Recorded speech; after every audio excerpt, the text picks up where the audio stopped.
Vamos aqui falar do indiciamento do presidente Bolsonaro, as imputações e tudo que cerca essas imputações. Primeiro, temos que falar da mais do que contestável inelegibilidade do Bolsonaro pelas questões eleitorais. Reunião com embaixadores, solenidade de 7 de setembro, argumentos frágeis, evidentes, todo mundo sabe. Por ser argumento frágil, querem, a todo custo, imputar crimes ao ex-presidente Bolsonaro. Mas como não há desvio de verbas, como não há malas de dinheiro, é necessário inventar. O Brasil está sendo despedaçado economicamente, com luz voltaram nesse desgoverno Lula, e a imprensa foca em indiciamento sem fundamento. Então, vamos aqui tentar resumir essa completa falta de fundamentação para esse indiciamento. Bolsonaro e outras 11 pessoas foram indiciados nessa questão dos presentes, relógios, joias, objetos, que qualquer chefe de Estado, presidente, recebe. A questão central, a questão basilar, é se esses presentes ficam com a presidência, com o governo, se são bens públicos, ou se eles são personalíssimos, se são pessoais, privados da pessoa do presidente que recebe. Decreto 4344 de 2002 diz que os bens recebidos em cerimônias de trocas de presentes, nas audiências com chefes de Estado e de governo, por ocasião de visitas, viagens, não fazem parte do acerto privado do presidente. Há uma imposição de incorporação de tais bens ao acervo da União, ou seja, bens recebidos em cerimônias ficam com a União, ficam com o governo. Essa sempre foi a única diretriz concreta em relação aos presentes.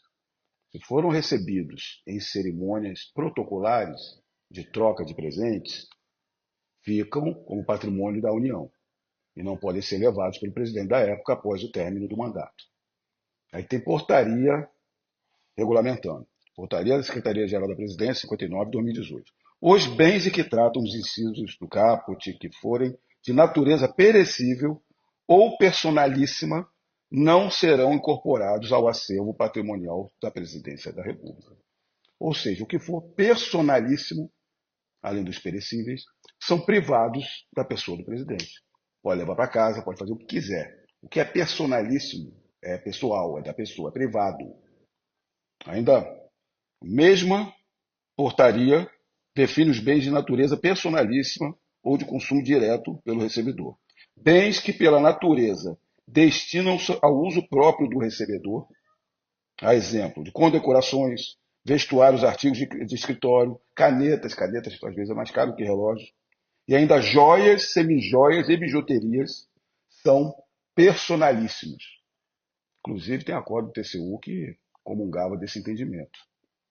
A incorporação de bens ou presentes recebidos ao patrimônio da União excluía os bens de natureza personalíssima ou de consumo direto pelo presidente da República. Acórdão 2255 de 2016, plenário do TCU. Ou seja, canetas, joias, semijoias, bijuterias, esses elementos são personalíssimos. Então vamos lá. Esses bens recebidos pelo presidente Bolsonaro não foram recebidos em cerimônias de troca de presentes. E são cotados na legislação como personalíssimos. Ou seja, é claro notar que são privados do presidente, no caso do presidente Bolsonaro. Onde é que tem irregularidade aí? Na presidência da República ainda o setor que cataloga os bens e dão parecer nesse sentido. Não havia indicação nenhuma, entendimento diferente, de que aqueles presentes, joias, relógios, não eram personalíssimos do Bolsonaro, em conformidade com todos os regramentos do momento. Claramente não há como imputar qualquer irregularidade, ou ainda não há qualquer vontade de praticar ilícito, ou consciência de prática de um delito, que é fundamental. Você não tem vontade, nem consciência do delito, não tem irregularidade, não há nunca como ter uma imputação de crime. E aqui, mesmo assim, indiciaram Bolsonaro. Agora vamos à diferença completa de tratamento quando se trata de Lula e Dilma. Primeiro que o Lula e a Dilma não entregaram, nem sequer devolveram os presentes recebidos em cerimônias protocolares, sobre os quais nunca houve dúvida nenhuma na legislação, quanto à obrigação de serem incorporados ao acervo da União. Lula ainda manteve em sala-cofre da agência do Banco do Brasil, várias notícias dizendo isso, um acervo guardado de 23 caixas, contendo joias, obras de arte, que o ex-presidente recebeu de outros governantes. Houve uma auditoria para isso, e o que disse a auditoria? Em virtude das fragilidades dos procedimentos de classificação desses presentes, como mencionado no achado anterior, constatou-se que dos 568 itens recebidos nos 2 mandatos do ex-presidente Lula, apenas 9 foram incorporados ao patrimônio da União, 1,58%, nem 2%. E dos 144 bens recebidos nos 2 mandatos do presidente Dilma, somente 6 foram incorporados, 4,17%, menos de 5%.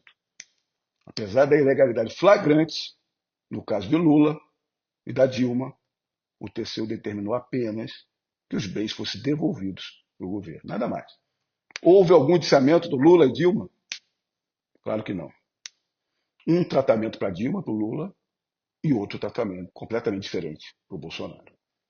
Vale enfatizar que no caso do ex-presidente Bolsonaro, diferentemente de Lula, Dilma, com Bolsonaro não envolvia nenhum presente recebido em cerimônias protocolares. Mas o TCU mudou a regra para bens personalíssimos de alto valor. Mudou a regra depois. Ainda tem esse ponto. Bolsonaro, quando ciente de que havia uma dúvida interpretativa sobre essa questão, diligenciou voluntariamente, peticionou para devolver todos os bens, os objetos de questionamento, antes da decisão final do TCU. Essa informação está num acórdão do TCU, acórdão 443 de 2023. Registra que o requerimento de depósito em juízo volta-se de início a deixar consignado que o peticionário, Bolsonaro, em momento algum pretendeu locupletar-se, ou seja, ganhar, ou ter para si bens que pudessem, de qualquer forma, serem havidos como públicos. Discute-se o status legal de tais itens, dada a complexidade das normas que, teoricamente, disciplinam a dinâmica de bens dessa ordem. As normas são confusas. Requer que, desde logo, fiquem sob custódia do poder público até que se conclua a discussão sobre sua correta designação de forma definitiva. Para além da demonstração da boa-fé, Bolsonaro, é bem de se ver que, tratando-se de bens de valor, o peticionário Bolsonaro não considera razoável e prudente mantê-los em sua posse na condição de depositário, sendo o pedido de depósito, neste juízo, pleito apoiado também no dever de cautela e zelo quanto à segurança dos ditos bens. Como a gente vê, antes mesmo do TCU decidir, o presidente Bolsonaro já havia requerido a entrega voluntária dos bens. Ou seja, vale detalhar a discrepância entre os dois casos. Lula e Dilma levaram com eles mais de 600 bens, incluindo vários recebidos em cerimônias oficiais de troca de presentes, e somente devolveram os itens depois que o TCU decidiu o caso. Ou seja, devolveram os bens depois que foram intimados compulsoriamente para devolver. Eles foram indiciados? Nada.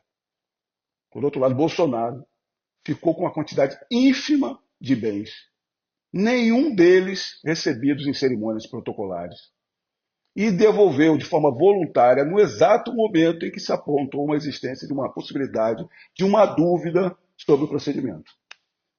Bolsonaro foi indiciado e, lógico, culpado pela mídia. Não há uma perseguição, não há um tratamento desigual, tem mais. Mesmo com todos esses novos entendimentos, o TCU disse ainda que o Lula não precisaria devolver o relógio de luxo avaliado em mais de 60 mil reais que ganhou no ano de 2005. A área técnica do TCU avaliou que um novo entendimento foi fixado em 2016, não poderia ser aplicado de maneira retroativa. Muito bom para o Lula. Bolsonaro entregou antes da decisão, ainda quando estava em discussão, só que o Lula ficou com os seus bens. Está clara a perseguição, a diferença de tratamento, e mais ainda, que não há qualquer possibilidade de imputação de delito, crime ilícito ao Bolsonaro. Se há um crime nesse procedimento, está em outra parte, está na quebra de sigilo dos autos. Hoje se tornou comum a imprensa ter acesso aos autos sigilosos, divulga tudo, faz ainda a sua narrativa para convalidar as invenções, perseguições. Só que a apuração do delito de quebra de sigilo, nada. Normalmente é difícil apurar um vazamento para a imprensa, porque pode ter sido na Justiça, no Ministério Público, vazamento, na polícia ou por advogado de defesa. Só que teve a seguinte reportagem. Alexandre de Moraes se irrita com demora da PF em enviar relatório que indiciou Bolsonaro.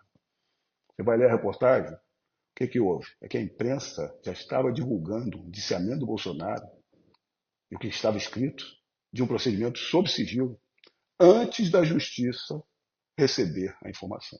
Em uma investigação, você vai eliminando as possibilidades para se chegar em conclusões.